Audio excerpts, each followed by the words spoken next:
Hello, everyone. I'm Jim Garrison. I want to welcome you to Humanity Rising as we begin our second of 5 programs on women's history of changing the world.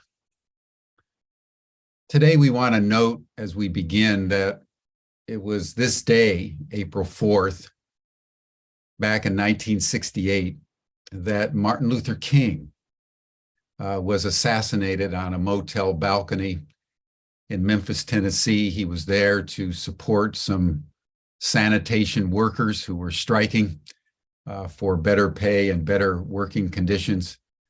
He was just about ready to go out to dinner, and he was shot with a single bullet that fractured his jaw and severed his spinal column, and he died almost instantly. I was a young man of only 17 years old at the time. Martin Luther King was only 39 when he was shot. And just to give some context to this, that whole period was one where, as the very popular song, "The Good Men, They Die Young," John Kennedy in November 23rd, 1963 had been shot. He was only 46 years old. Malcolm X in February, I think it was February 21st, 1965, was shot. He was only 39 years old, the same age as Martin Luther King. Then with the assassination of Martin Luther King, I can remember as a young man being totally bewildered and disconnected that this level of violence against great personalities was taking place. And just when we were recovering from that, in June 6th, Robert Kennedy, only 42 years old, was shot. And I had seen Bobby Kennedy the week before he died at St. James Park in San Jose, California. And I had the privilege of shaking his hand and hearing him speak. And that level of trauma, I think, shook our generation. I think it shook the world. There are many historians that believe that those assassinations marked the time when the lights went out in the United States and indelibly fractured American culture. At the same time, Maya Angelou, who we've all known to grow in love, was 20 years old, not quite the person that she was to become.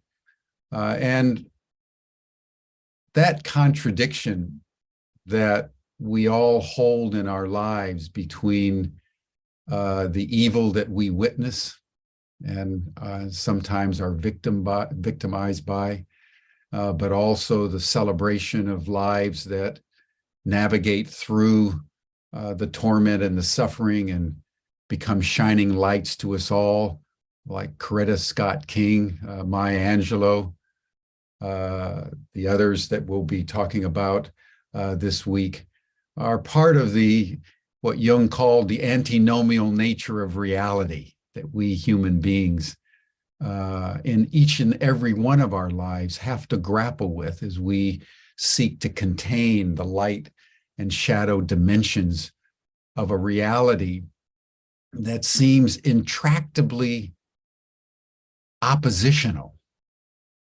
And one of the challenges of our lifetime is, how do we reconcile the opposites, what Jung called the crucifixion of the ego? How do we reconcile these opposites in a way that redeems? It was the great philosopher Alfred North Whitehead who said that the nature of reality is such that Christ is crucified and the fairies dance. And how we understand that, how we keep hope alive in the face of that anvil, how we inspire ourselves and the next generation to grapple with intractabilities that don't seem to go away. And in our time, in the 2020s, 60 years later, seem to be even more deeply entrenched in our present day reality. It's also today that Donald Trump, in just a few hours, is going to be arrested, fingerprinted, have his mugshot taken, and charged with crimes.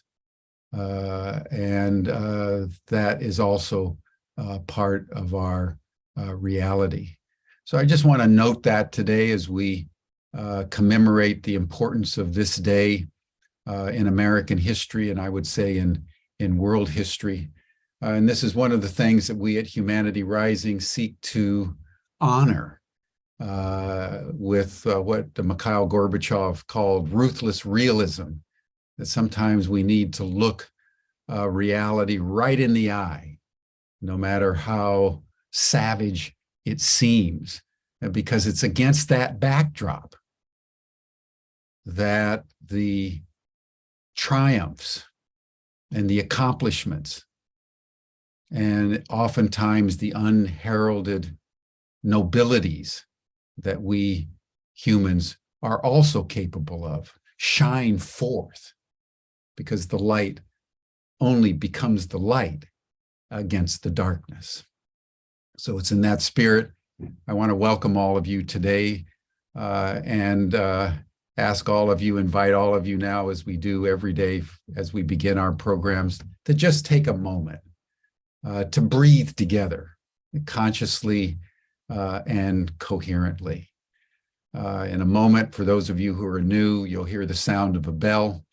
When you hear the bell, just breathe in slowly for about 5.5 seconds, and you'll hear another bell, and then breathe out slowly for another 5.5 seconds. And we're going to take 10 breaths together.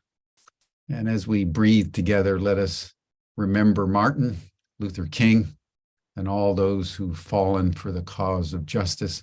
And let us also remember those great souls like Maya Angelou and others whose lives were shining lights against that backdrop. Thank you, everyone. Let us breathe together.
Thank you, everyone. Small correction before we begin. I mentioned that Maya Angelou's birthday was also today. I said she was 20 in 1968. She was actually 40. She was born in 1928. So it's my pleasure now to introduce my good friend, Tom Eddington. You all know who has convened many programs on Humanity Rising. So without further ado, I'll just turn it over to you, Tom. People know you, and welcome. And thank you so much for everything that you've done putting this program together. Yeah, thank you, Jim. And as always, thank you for your your opening remarks and the context that you set for the day and the week, and what we're working to do with Humanity Rising. Reflecting on your comments this morning, they feel appropriate. And for me, I can't help but think about the true nature of humanity, that we're a nonviolent species. And so when I think about the darkness, when I think about this story that we've all been told about the true nature of humanity, that we're competitive, we can't help ourselves, and knowing that fundamentally that's just not a true story, it just makes me feel even more encouraged about Humanity Rising and what we're trying to do. And part of getting that accurate, more complete story of humanity is doing weeks like this week, where we're celebrating the contribution of women to making human history. And these kinds of programs that Humanity Rising does every day are an important contribution to help us on our journey to have a different story of humanity. And until we have a more accurate and complete picture and story of humanity, I believe we'll continue to struggle with this, what feels like a contradiction, that there can be so much light and beauty in the world and so much darkness. And the reality is that we're hardwired for collaboration and cooperation. We're hardwired for being the kinds of people that we are celebrating this week. And so I just wanted to share a bit of perspective. I'm delighted to have back again today Janice Kearney. As I shared in yesterday's program, Janice grew up surrounded by dirt roads, bayous, and cotton fields in the South. From those cotton fields in southeastern Arkansas, Janice's path took her many, many places, including her role as publisher of the Arkansas State Press, newspaper founded by civil rights leader Daisy Getz and Bates and Elsie Bates, and as personal diarist to President Clinton. She's an author, a co-founder and head of the Maya Angelou Foundation, and has won many awards for her journalism. Also joining us today is Shadia Alvarez. Shadia is a passionate and dedicated educator, community leader. She's a proud product of New York City's public schools and a progressive education. She graduated from Antioch College, where she's currently working, and is the head of the Coretta Scott King Center at Antioch. So welcome to you both. Look forward to another exciting and interesting day. And I'm delighted that we get to focus today a bit more on the women we talked about yesterday, Coretta Scott King, Maya Angelou, and Daisy Bates. So Janice, let's start off with a little bit of show and tell and conversation about these extraordinary women. Sure. Good morning, everyone, and thank you again for having me. I'm happy to be back. Thank you so much, Tom, for the invitation and for coordinating this conversation. I think a product of the South and stand on the shoulders of women like Daisy Getz and Bates and Maya Angelou. Maya Angelou is someone that I knew only in passing. I met her, and I used to make sure that I was present at her readings when she was in Washington, D.C., and just loved who she was and what she stood for.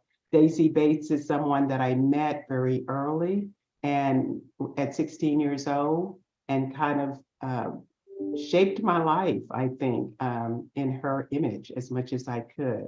So they're both very, very important to me and my life and my journey. And I can start by just saying, as Jim mentioned earlier, that it means so much that today we celebrate Dr. Angelou's 95th birthday. And my nonprofit, the Celebrate Maya Project, is celebrating her birthday for the entire month. It's just like when we say Black History Month, Cinco de Mayo, all of these things that we give a month to, we need to be saying all year long. This is history making all year long. So thank you for this opportunity to expand Women's History Month. And we should do that for so many others. Shadia, any comments you'd like to share before we get into the program today? So I'm just really grateful to be with you and to share. I have some pieces of history that I'd love to share and give context about Coretta, not just during the assassination, but as she discovered her own spiritual journey and her own faith journey, I'll say, as she moved the movement. So I look forward to doing that with you all. Well, Janice, where would you like to start our conversation today? Why don't I start just giving you some background on my knowledge of Dr. Maya Angelou.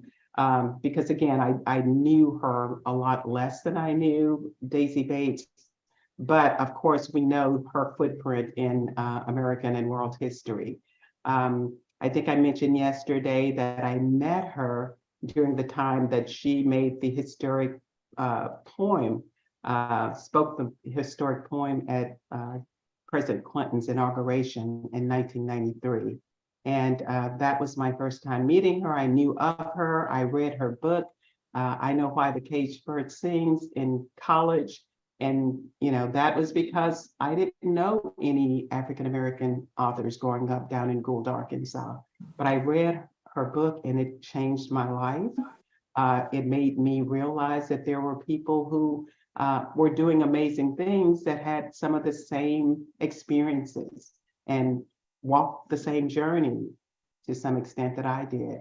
So Maya Angelou was someone that I definitely revered. And after meeting her, even more so. It wasn't until 2014, after she passed away, that a group of women came together and created something called the Day of Remembrance to honor her life and her legacy. And immediately after that, we created a nonprofit around her life and her legacy called the Celebrate Maya Project, because we understood her devotion and her compassion when it came to children, when it came to education, when it came to helping girls, empowering girls and helping them find their voice and raise their voices. So that is a lot of what we do with the Celebrate Maya Project. We use literacy programs, poetry programs, writing and history programs to help young people find their voices and find a way to do good in the world. So we believe we're doing what Dr. Angelou would have us do. A little bit about her that I have learned over the years is that she did have a challenging childhood. That she was born in St. Louis, but spent much of her childhood in Arkansas because of that challenging childhood, because of the things that many girls go through. And we know that abuse and sexual abuse. And because of that, she was sent to her grandmother's, which many children did back in those days. When there were problems, parents would send them to their grandparents. And that's what happened with Maya Angelou and her brother. They went to their grandmother's in Stamps, Arkansas. And that's where she stayed for a number of years until she was into her teenage years. The thing that a lot of people also know is that Maya Angelou was mute for 5 years. She did not speak for 5 years after she was abused. And it was after that that a teacher down in Stamps, Arkansas, took her under her wings and embraced her and encouraged her to speak because she believed she had something to say. And Lord, did she not have something to say once she started speaking. So her love for literature, her love for reading, her love for writing, her love for poetry, all of that is credited to this Black teacher down in Stamps, Arkansas, who made her know that your voice is important and worthy, and we need to hear it. So we know that since then, once she left there, she went to San Francisco to live with her mother. And from there, she moved to New York. She moved to Ghana. She was in Ghana for a number of years. But she always had a sense of justice, equality, freedom, doing what is right. And she worked for both Martin Luther King's struggle and Malcolm X. So both sides of the coin. She felt an urge to do her part, and she also did her part when she was over in Africa. So she's never been a woman who sat on the sidelines and watched. She's always been someone who stood up and worked and also spoke out. And I'm very proud of that. The fact that the South is part of her life. She always called Arkansas home, and we are very proud of that. We know all the things that she did in her later life. She was amazing. She was like a Renaissance woman. All the things she did, she wrote, she produced, she directed, she acted. She just did so many things. She was a stage play actress. She was a singer. She was a dancer. She could do just about anything, and she never closed her mind to what is possible. And I love that about her, absolutely. So she's someone I revere, someone that I'm so proud to call a native Arkansan. And we continue to honor her through the Celebrate Maya project. Yeah, thank you for sharing that, Janice. And for me, it touches on part of what our conversation was about yesterday, which was leadership, and a different kind of leadership. And as you were sharing some of the observations of how she chose to live her life, I was hearing so many qualities of leadership that. Absolutely. And it's a very different kind of leadership of calling out the things that are broken, and yet even with the things that are broken, the suffering that's going on, still the full-bodied embracement of life and the celebration of life, and the bringing the arts and all of her talents to the world, but for a cause, and not for her own personal benefit, but for the benefit of society. Tom, could I read a couple of her quotes that have become pretty universal? Yeah, absolutely. One of them is, each time a woman stands up for herself without knowing it, possibly without claiming it, she stands up for all women. And another one is courage. We've talked about courage. Courage is the most important of all the virtues, because without courage, you can't practice any other virtue consistently. You can practice any virtue erratically, but nothing consistently without courage. And the last one I'll read is, each of us has that right, that possibility to invent ourselves daily. If a person does not invent herself, she will be invented. So to be bodacious enough to invent ourselves is wise. I love that word bodacious, because we certainly think of Maya Angelou when we think of bodacious. But she had so many wisdoms that have become universal, that people all over the world can recite. Well, what I appreciate and what you just shared is those, at least my observation of her is, those aren't just words on a page. She lived them. She brought them to life. Right. She animated those words. Yes, she did. She did. She lived it. She was a risk taker. She stood up for what she believed in, whether the general public, everybody believed in it or not. I mean, the epitome of courage. Well, Shadia, Janice had some tornadoes visit her this past weekend. I know they're visiting you in Yellow Springs today. Yes, they are. Oh, no. Oh, no. I'm sorry, Shadia. That's okay. So I just want to let you all know, if you hear a loud alarm, I'll just be taking off my camera and going under the bed or something. But I'm in the basement, so at least we're good. So, Janice, I really wanted to read something from Coretta that I think connects so much to Maya and their sense of both timing with the way that they evolved as leaders, but also the way in which they saw their capacity and their connection. And if that's okay, Tom, I'll go ahead and read it. Albeit no sirens. So this is from Dr. Barbara Reynolds' book, My Life, My Love, My Legacy. And Coretta says, although I am a woman of strong faith, I must admit that my spirit sometimes struggled to overcome the heaviness of the tragedies around me. When heartbreak knocked on my door, I learned to let faith answer. Things would get better.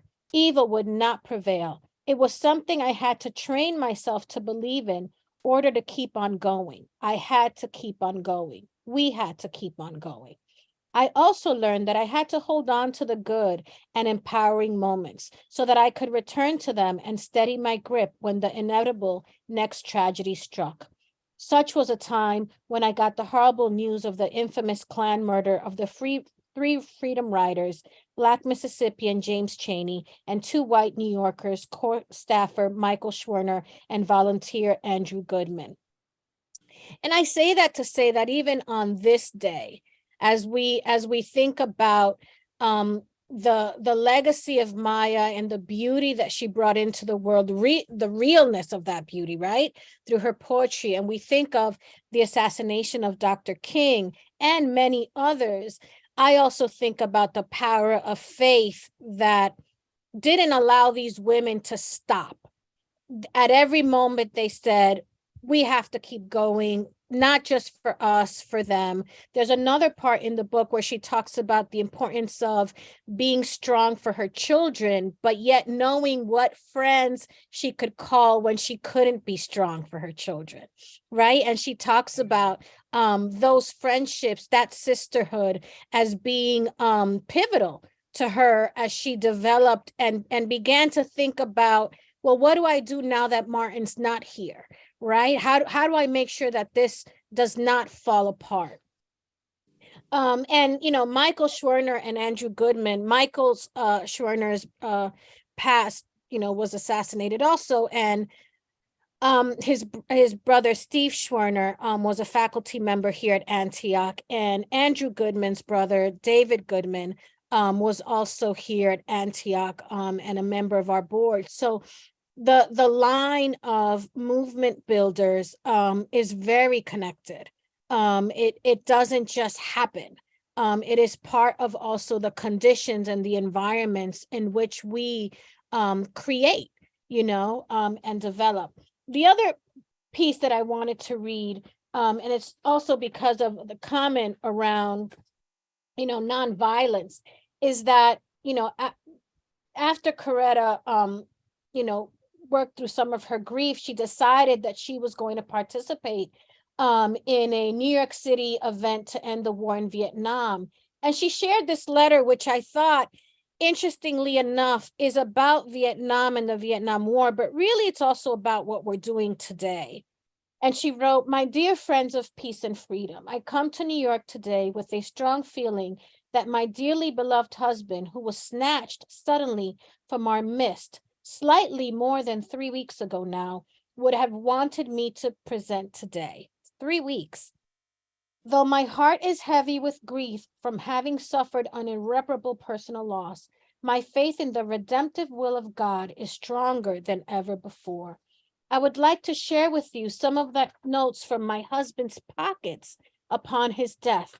He carried these scraps of paper upon which he scribbled these notes for his many speeches. Sometimes I would find so many scraps of paper, I would say, Martin, put it in a bag.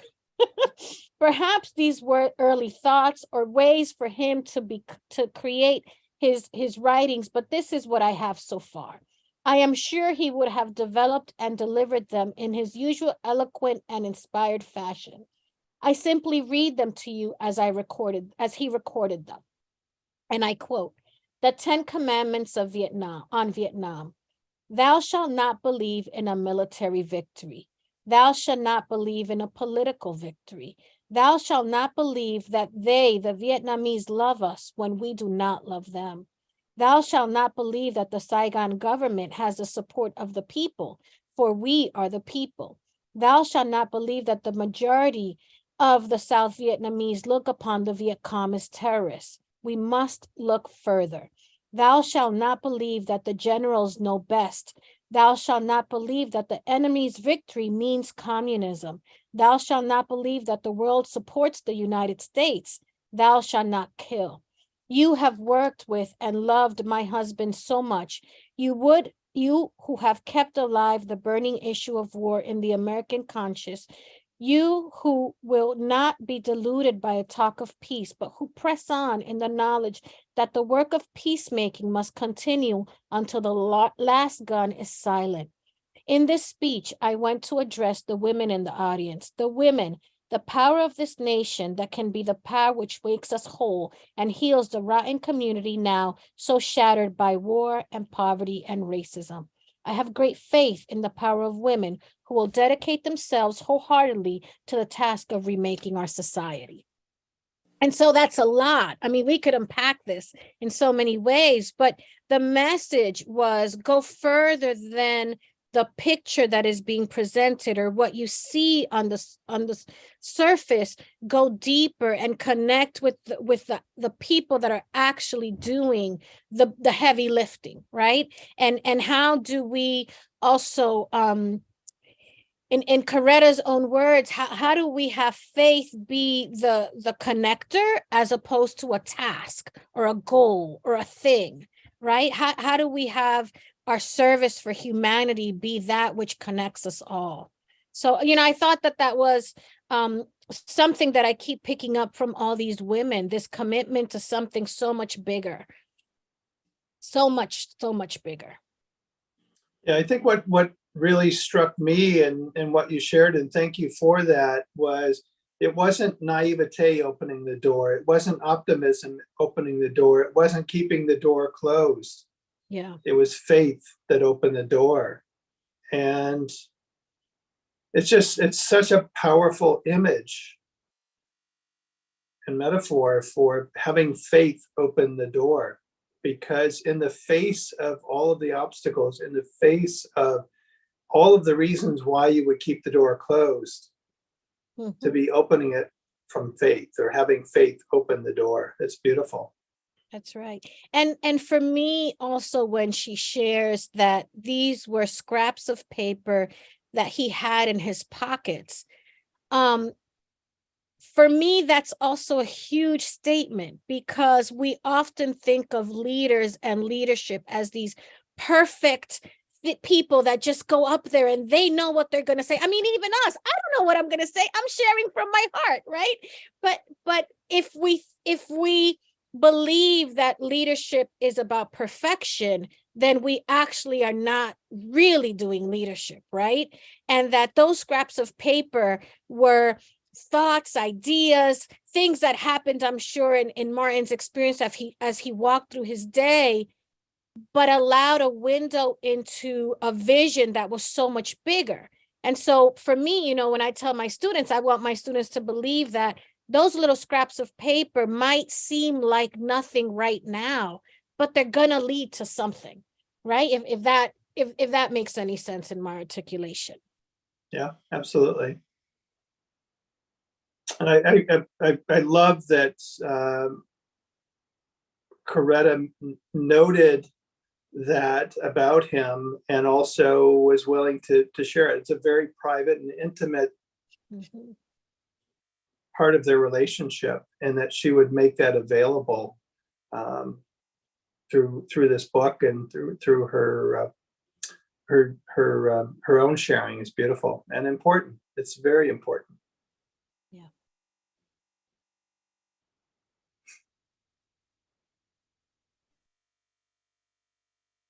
Janice. Yes, I loved everything you read, everything you said, Shadia.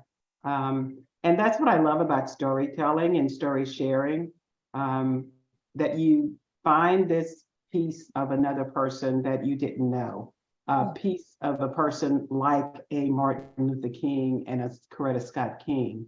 And you see into them beyond what we see in pictures and books and things like that. So thank you for sharing that. We all, I think, listened to that, and we imagined what he was going through as he was writing those notes and putting them in his pocket. And again, I do think that is a sign of true leadership, that you're always thinking about what will make a difference. And it may not happen right then, as you say, but later on down the road, it will impact the world in some way, one way or another. So Janice, speaking of writing, can you talk a bit? We didn't get into it too much yesterday, but can you share just a little bit about the books you've written, what's inspired you, and what you're, to the extent you have intentions when you write a book, or hopes and dreams of what the book might put out into the world? Yes, I will. And again, what Shadia just shared is exactly what I love about writing books, that you are sharing hopefully something that people don't know about this person. And I've written about women. I love writing about women because there aren't enough books out there about women. So I've written about Daisy Bates. I just wrote a book recently about Mahalia Jackson. And I've written about people that you wouldn't know, just everyday people that I believe are heroes in their own right. So my intent when I write a book is to shine a light on that person, but also to share something about that person that gives you another view of them, that kind of makes them more holistic as human beings, because we all have different levels. Sometimes we show a lot of different levels to the world, and sometimes we don't. So I think writers, what they do, and researchers, they find things that someone didn't think was that important, but we decide that it's something we want to share with the world. So that's what I did with Daisy Bates. I don't know, Tom, if you want to ask me a specific question about Daisy Bates, I'm fine with that.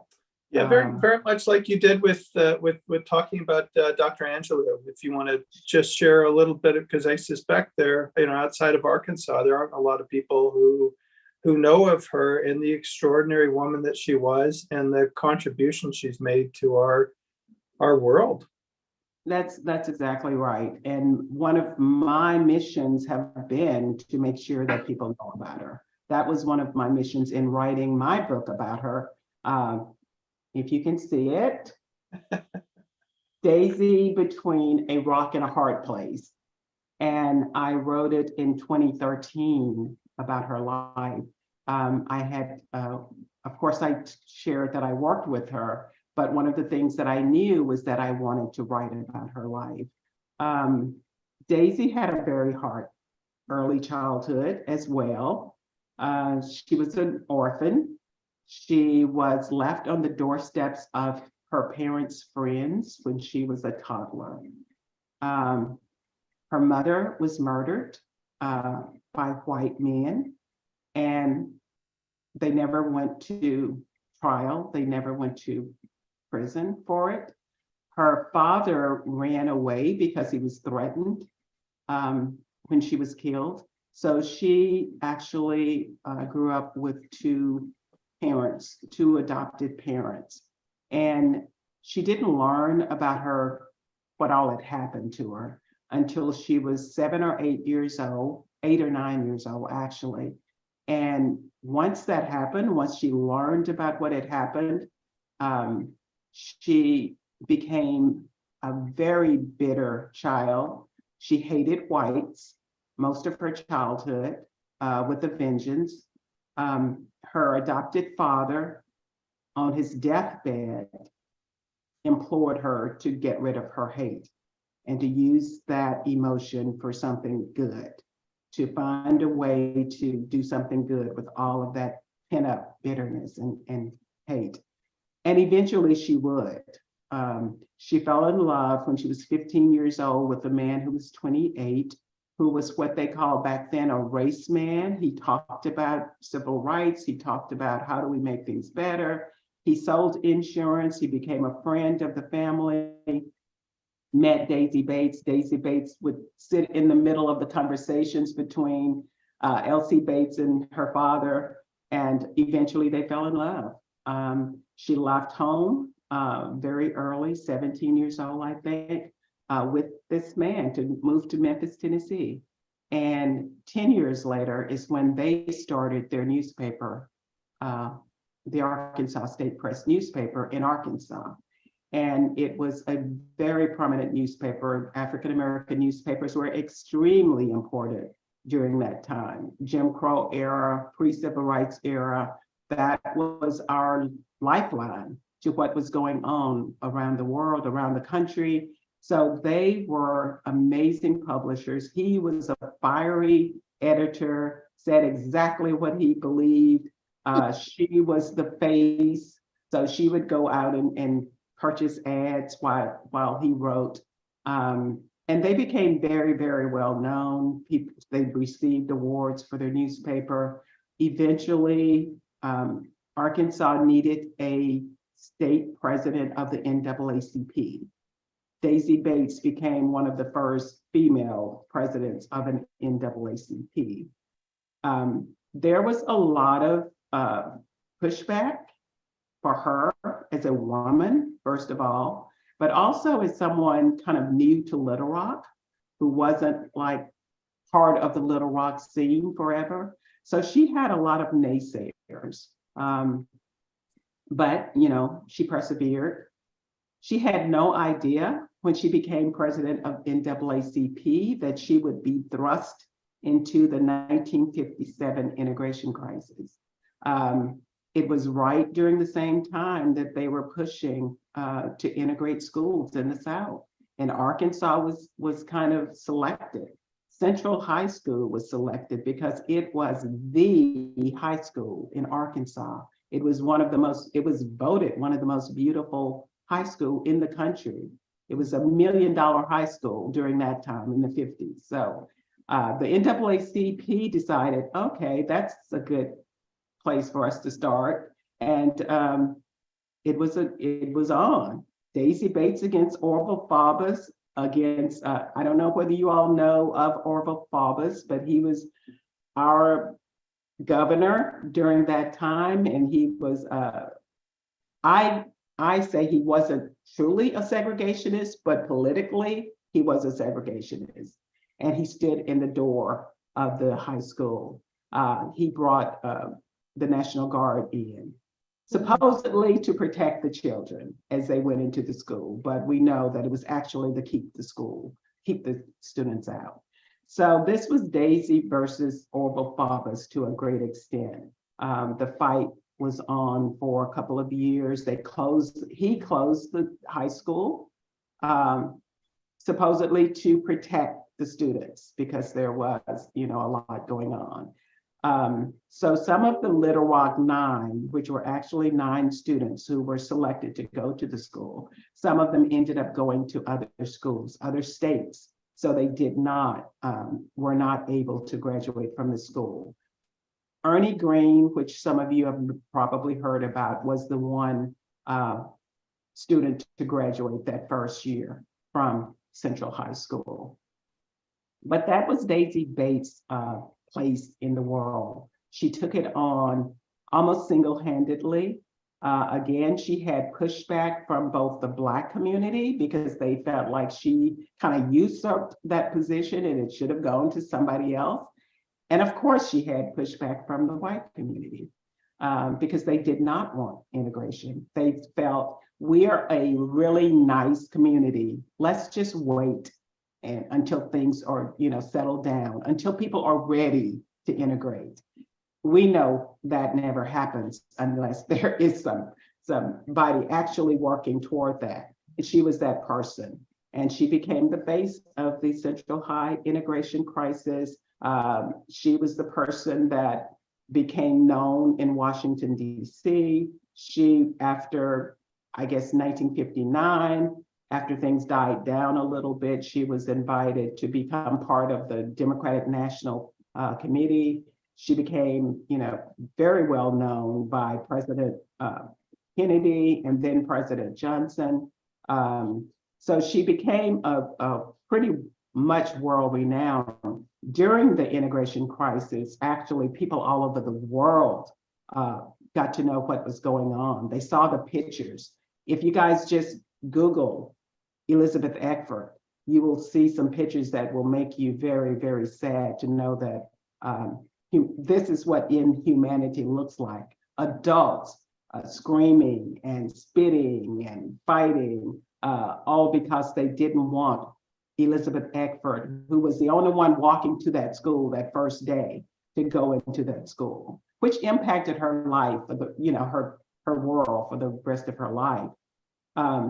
So Daisy Bates was the face. She was the person standing up. She was the person getting spit on. She was the person who people wrote letters threatening her life. She was the person who got a cross burned in her yard twice. She was the person who they threw bricks into her home, breaking her window twice. She had to live with all of that only because she wanted equality, educational equality. So she was this, I always called her the size 5 giant. She was this tiny woman, and she stood up to anyone. She would just, she'd say what she believed, and just dealt with the repercussions when they came. She and her husband, I say in my book that I believe all of that pressure that she had to go through and her husband had to go through, I think it had a lot to do with their health later on. I really believe it did. Their relationship kind of broke down. They divorced. They were divorced for a couple of years, and then they did come back together. But it took its toll on her health and his health. In 1984, she did. They lost their newspaper in the midst of that whole fight. And that was their baby. That was what they built their lives around. But she was able to resume the newspaper in 1984. And that's when I kind of reconnected with her. I hadn't seen her in 20 years. I met her when I was 16 and just was mesmerized with this amazing woman. She was size 5. When I first met her, I could have sworn she was 6 feet tall. That's the kind of personality she had, the kind of presence she had. And I wanted to be her. I really did. And then in 1987, she needed a managing editor. I went in and interviewed for the job, and she did give me the job. And I think I said yesterday, I was so excited that I was doing something I felt like I was supposed to be doing with Daisy Bates. And 3 months later, she said, bye, I'm going home. I'm tired, I'm sick, I'm leaving. I'm selling the newspaper. And eventually I talked her into selling the newspaper to me. So I became the publisher and asked her to stay on as a counsel to me, to help me. And she did for a couple of years before she left completely, went home. But she is absolutely someone who deserves to be known. Her life was an amazing trajectory from an orphan to someone who changed the world in her own way. People from all over the world would write her letters saying, we are watching you and we are trying to change things because of what we see you doing. This year, I'm so proud that her statue will be placed in the U.S. Capitol. Along with Johnny Cash, 2 people from Arkansas will be placed in the state capitol. So I'm just very, very proud that she is one of them. This is something that I have believed for a long time that she deserved. She made such a difference for Arkansas, but the world as well. And I'm just proud that I can call her a friend and a mentor and someone who changed my life for the better. And if I could, I'll read a little bit of what I wrote. Not much, I promise. Yeah, please share, Janice, and I've got a couple of questions I'd love to explore with you. Okay. It is difficult not to paint a parallel between Daisy's childhood relationship to whites, that burning but helpless hatred of whites who, according to all reports from family and friends, had murdered her mother and warped her childhood, and her feelings about Orville Faubus, who she saw as destroying yet more innocent children's lives. In many ways, even with its sense of horror and excitement, the 1957 Central High crisis was the crest, the crescendo of actions and activities that fueled Daisy's life over the next few years.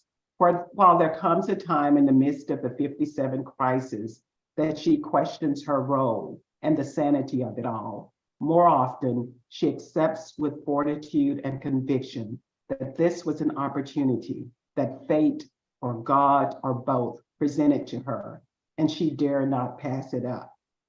While the 57 crisis centered on the 2-year integration tug of war between the Central High School administrators, the governor, and Daisy Bates, for those looking on from the outside, the war had few, if any, victors. For Daisy Gatson Bates, her role in the integration crisis might have been what she was placed on earth to do, in spite of or because of the conflicted childhood back in Huddick, Arkansas.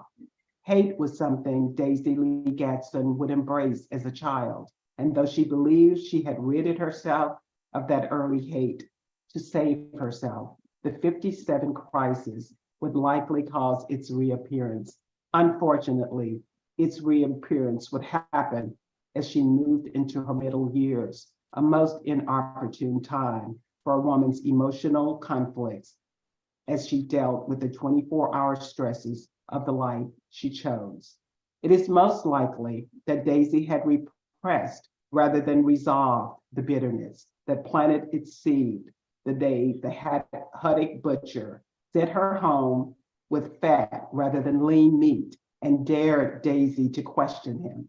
The day she learned of her mother's murder and her father's disappearance for fear of his life, of Orville Faubus' inflammatory segregationist actions, to the ducks who taunted and cursed and hit the 9 children she'd adopted in her heart, and even the horrific vitriol and damnation expressed in the letters mailed to Daisy's newspaper and home. I'll stop there. Thank you. Thanks for reading that particular passage, because it's one of the places I wanted to take the conversation. When I think about hate, I hold it as self-administered poison. And to choose to put down that cup of poison, to stop drinking it, is one of the hardest things we are challenged by as human beings. And yet it's the thing we need to do. And I would love to hear your understanding of what was it that allowed her to, or helped her make that choice to stop administering that poison of hatred.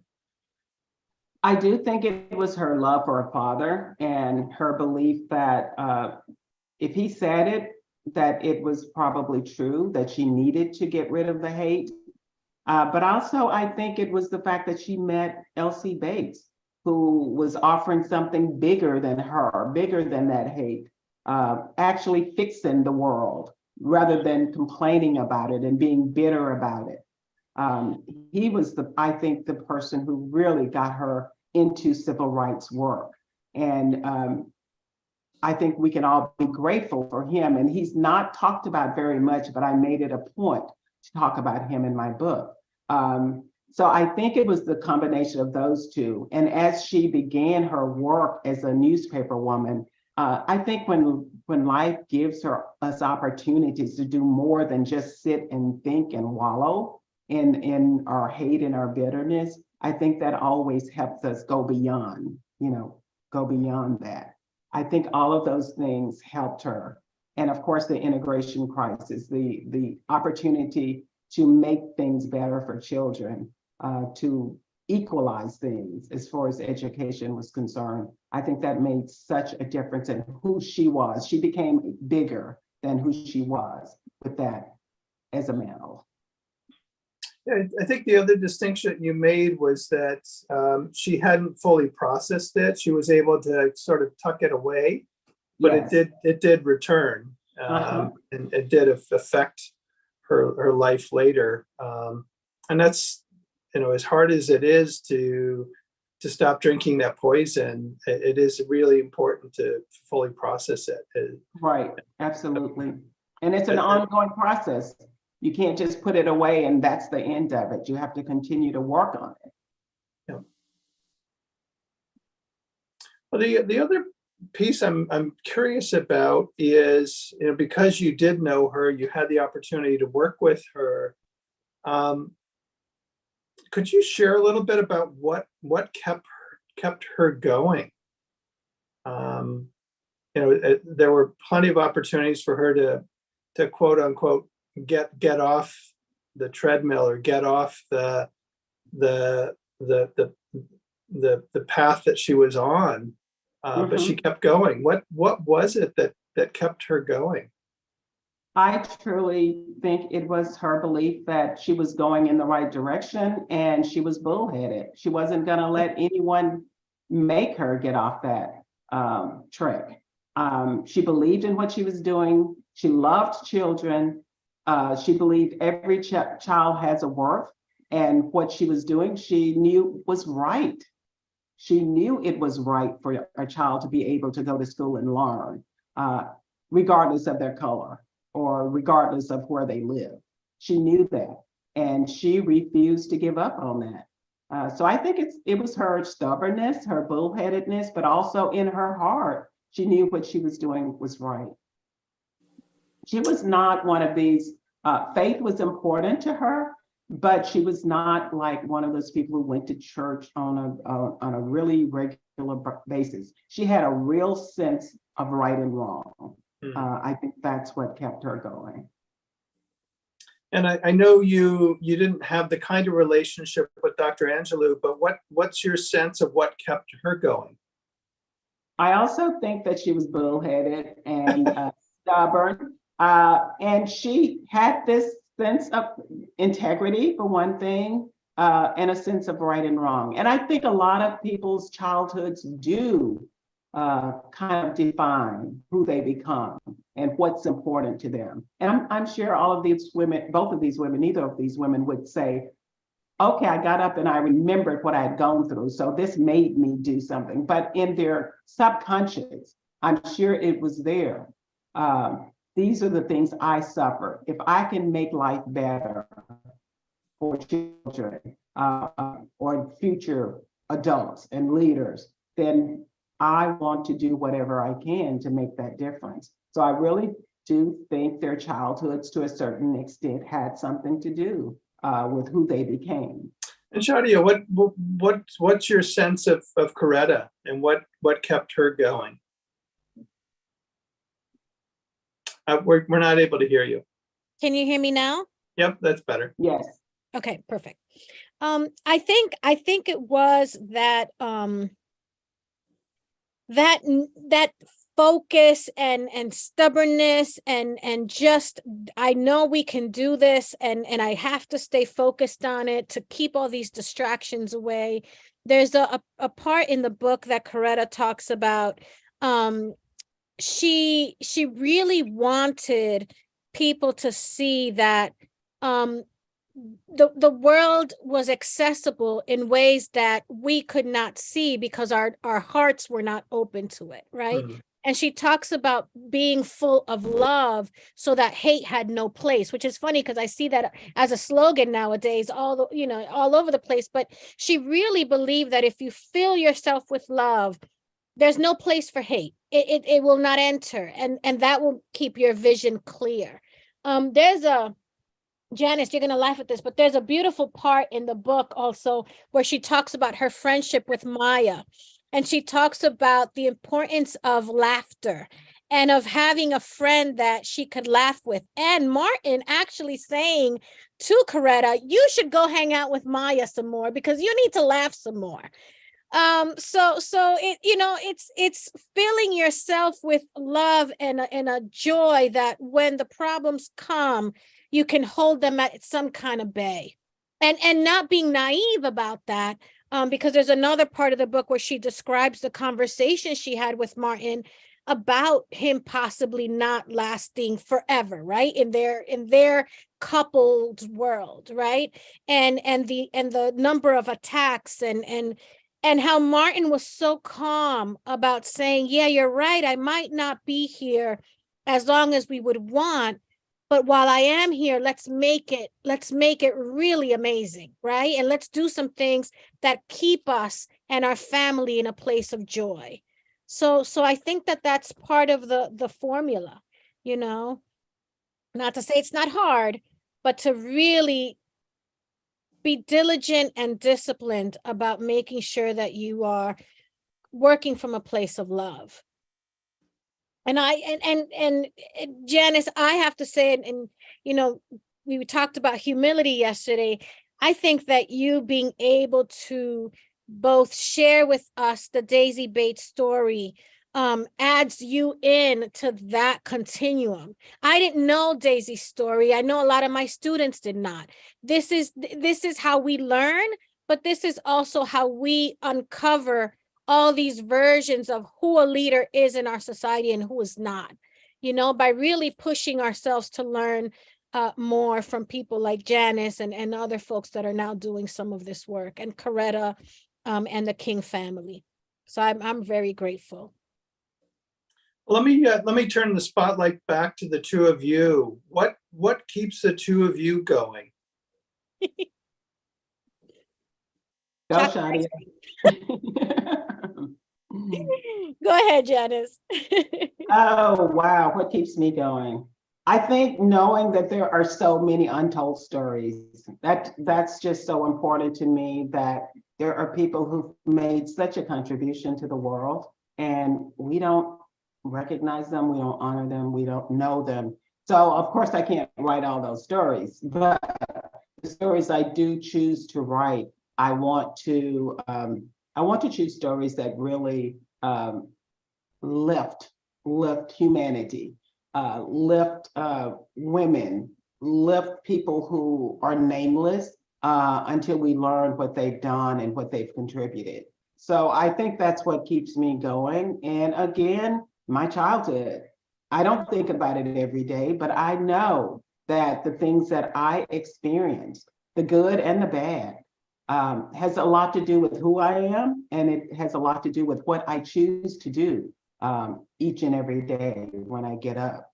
So I'm really grateful for my past. I'm grateful for the things that I went through, some of the things I shouldn't have gone through that I had to go through. I'm grateful for the lessons from those. And that has everything to do with who I am today and what kind of makes me get up and want to do more. Yeah. Shadia? Amen and ashe, Janice. Yes. I feel like besides chocolate ice cream on Friday, I really try to think about challenges and obstacles as part of unraveling, and that my responsibility is to figure out the pieces. And it's hard sometimes, it could be overwhelming, but I also feel like, in some ways you're called to do it. I don't know how to explain that, and I don't know I could turn it off. I don't know that I could be the person that looks the other way. Not to say I haven't tried. There have been times I'm like, I don't want to know. I don't want to analyze this. It hurts too much, right? Or it's too painful to see this system or this institution or this relationship in this way. But I think I have a life mission to do this work and to at least in the space that I can control, try to bring some light and be that light. And if I'm not being that light, to be touchable and learnable so that I can, so someone can say to me, hey, you're not being that best self right now. What's going on? And that I will receive it, because we also have to be in that space. Mm. Well, Janice, one of the things that I every time you and I have spoken, I've continued to be shocked by is just, that your father had that insight, that wisdom to do the homeschooling before each of your siblings went off to school, that you had 19 brothers and sisters, that your father was a sharecropper. I mean, just that history of your family, and that your brothers and sisters have grown to be attorneys and judges, and I mean, just an extraordinary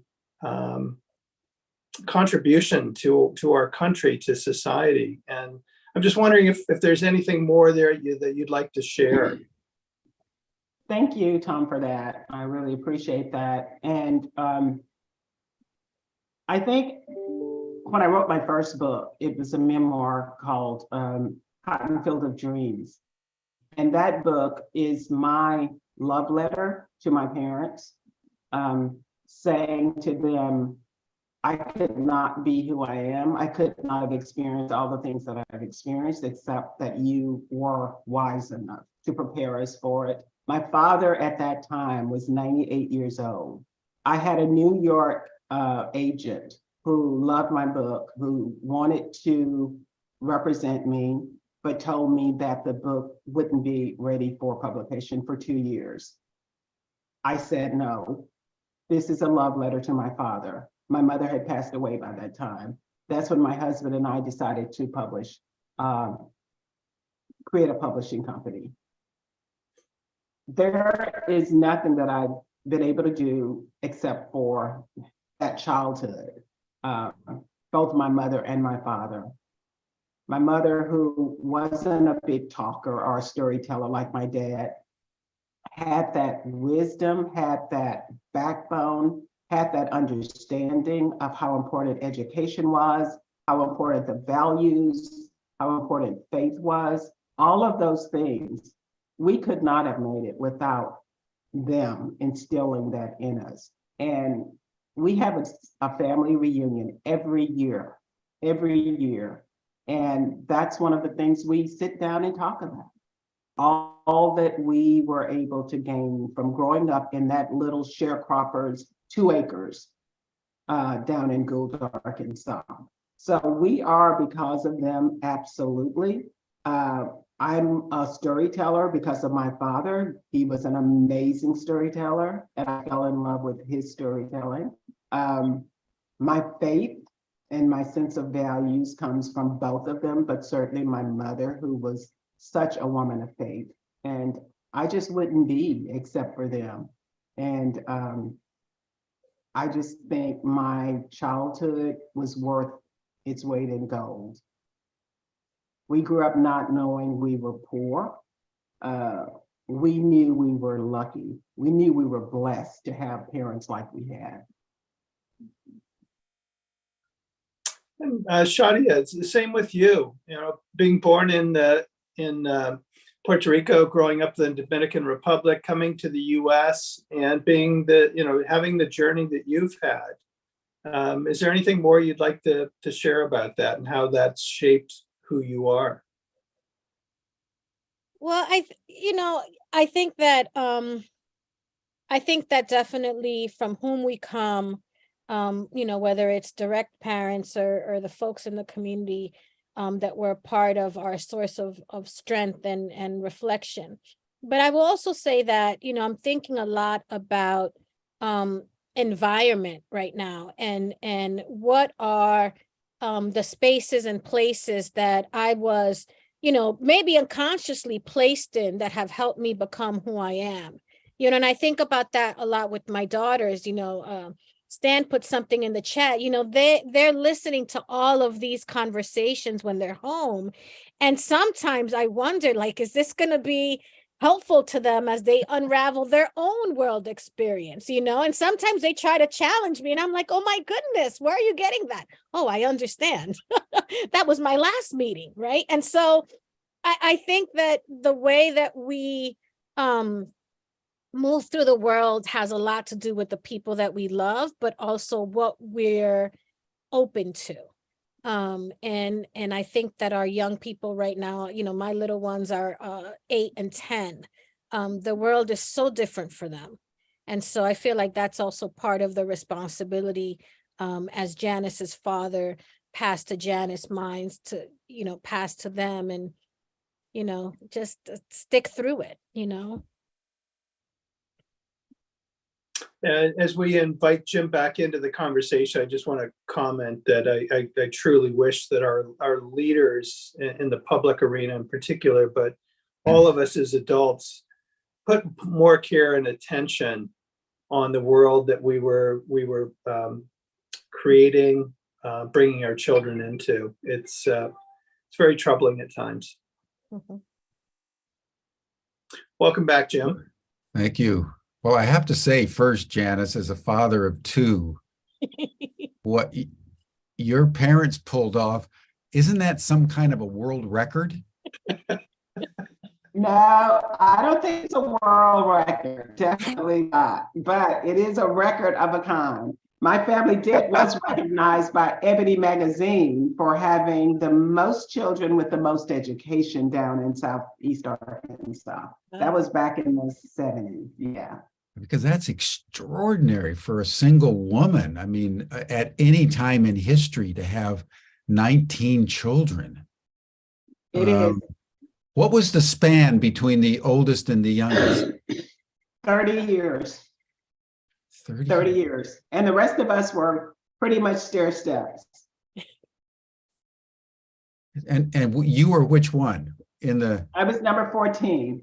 Number 14. Yes. So by the time you came along, there was a lot of hand-me-downs going around. Oh yeah. Oh yeah. There were 3 different groups of us. So I was the oldest of the last group.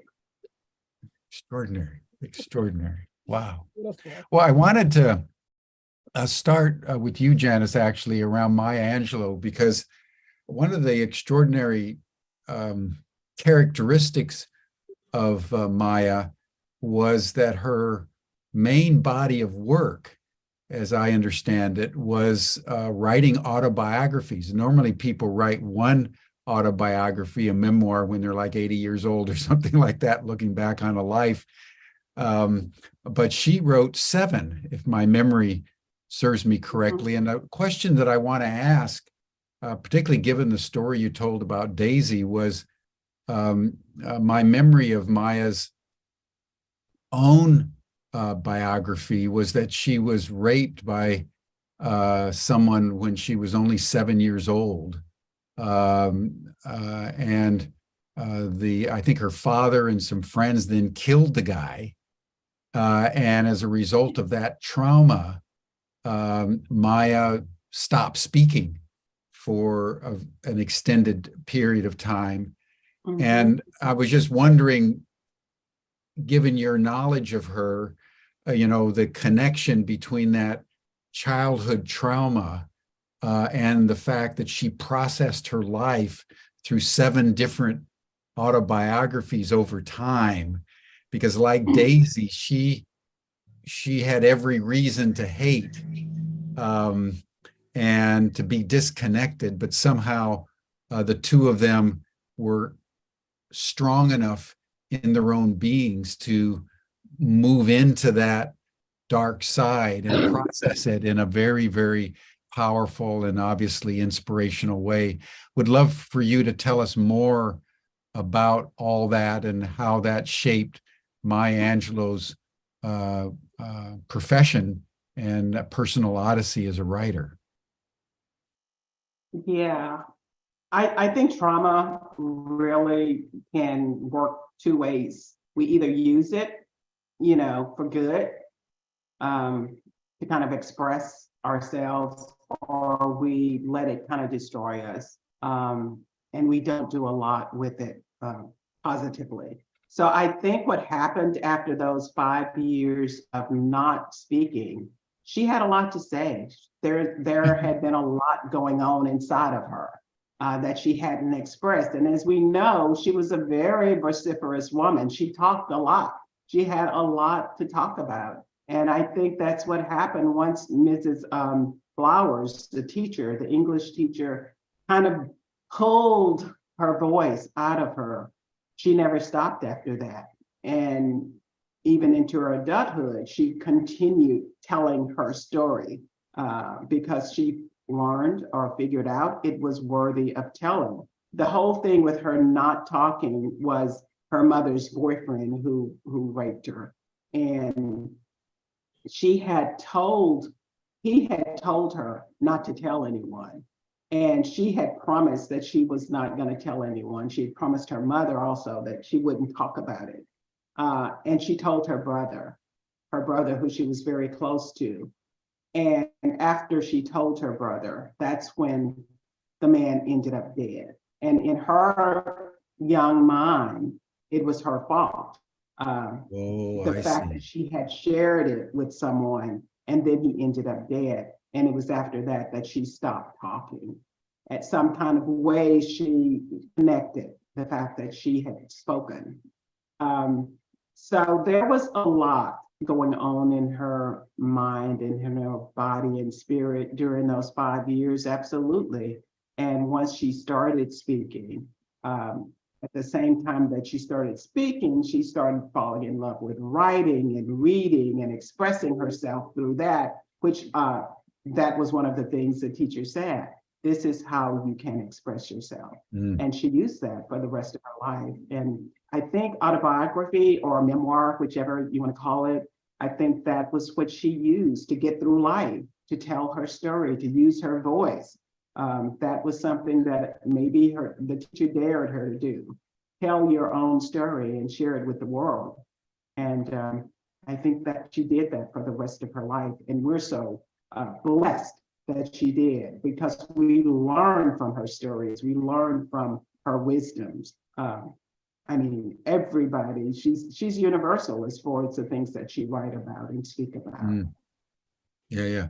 Beautiful. Thank you for that. I hadn't known about that texture to the way she processed it. And then Shadi, I'd love to hear more about Coretta's experience around the assassination of Martin Luther King. As my memory is that she wasn't there. So No. Tell us more about that, how she received the news, I guess, and how she processed it. I know that she went right down there and completed his mission of supporting the sanitation workers, again, if my memory serves me correctly. But tell us more about Coretta and how she dealt with that trauma. Yeah, no, she was not there. And in fact, she found out the news. First, she found out he had been shot from Jesse Jackson. She received a phone call. And then after that, while she was on her way to gather her things, thinking, I'm thinking all the things that you would think in a moment like this. She then got a call from a good friend from the church who said, I need to tell you something.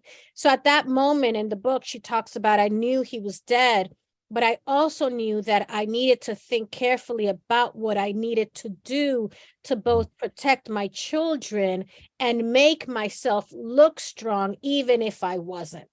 So she had to stop and actually had a conversation with her good friend in a restroom about how they were going to maneuver the news, the pain of the news, and then telling the children.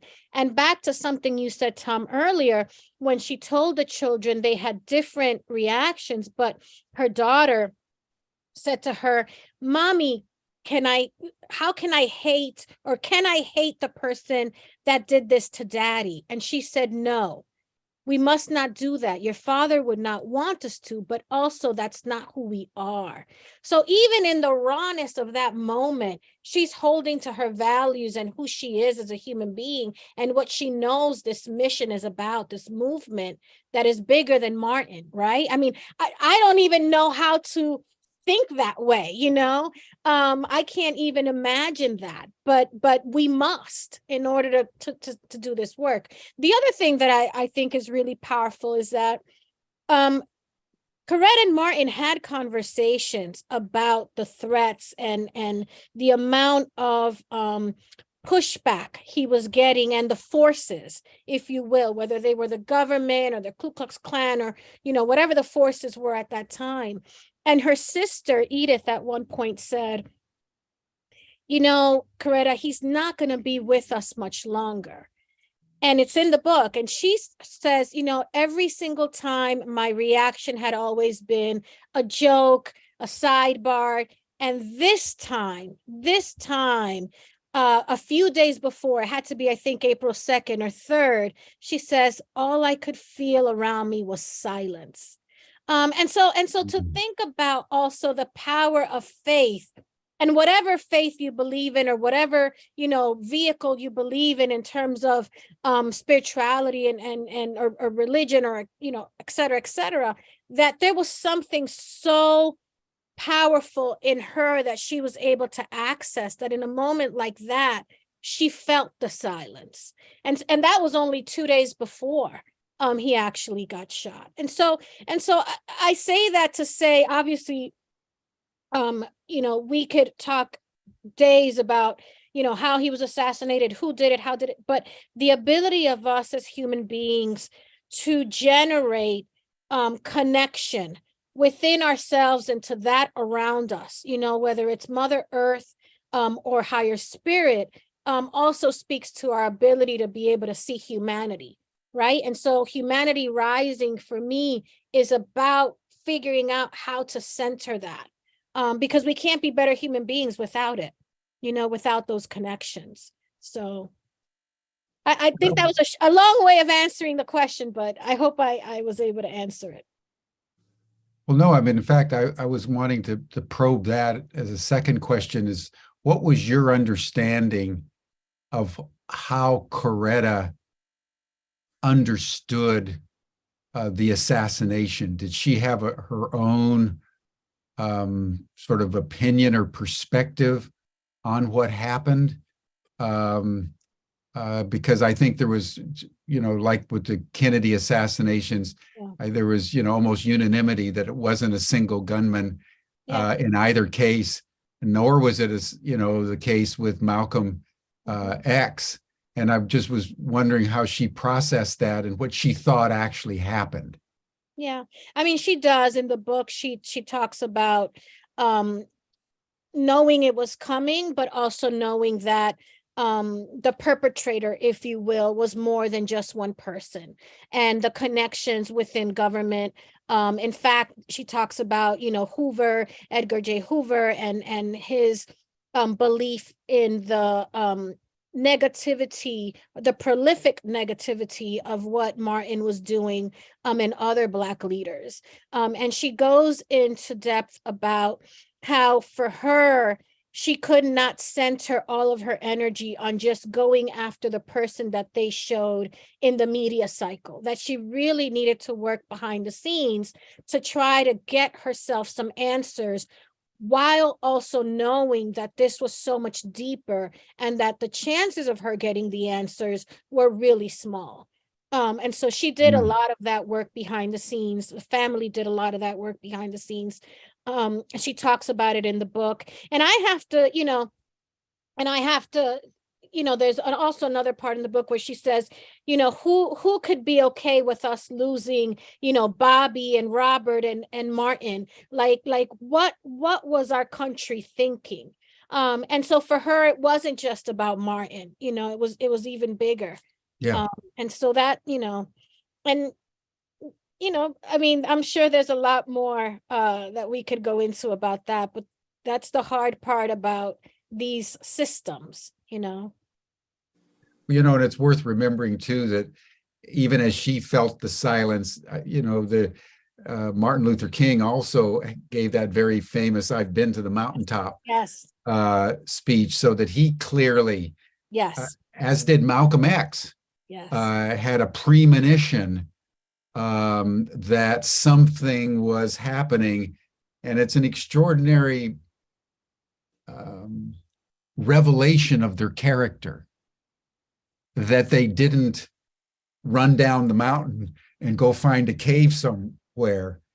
They both stayed the course, knowing the imminence of their doom in some way, but also understanding that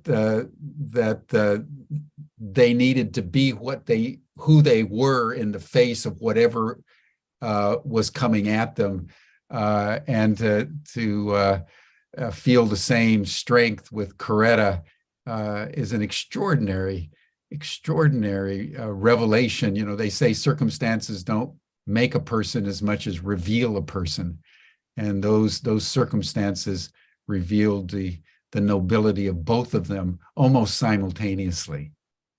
Yeah. And in today's world, I would say that even as we talk about AI and all these things, it is both powerful to see, and just to take something, socially right now, this Avatar movie, for example, it's powerful to see people fighting back, but it also requires us to have the responsibility to think about, when those folks take on those actions, how do we support them? Because what they lose also has value, right? And so for Bernice and for Yolanda to grow up and not have their dad, right? Like, how do we make sense of that? How do we stay human to that also? And we could talk about, social policy, government policy, we could talk about poverty and all the isms. But at the core, how do we become human, and how do we become more human, I guess? Yeah. Or how do we keep our humanity? Or keep our humanity, in right? the face right. of this. Janice, do you have any comment? No, I just really thank you, Shadia, for sharing so much about Martin and Coretta that I didn't know. I've always admired Coretta Scott King because she reminded me of my mother, just stoic, courageous, at her husband's side, taking on probably more than she wanted to, but had that sense of responsibility of knowing that he was doing what was right and that he was changing the world. And she was part of that. She also she and Martin were very good friends with Mahalia Jackson, who I told you I wrote a book recently.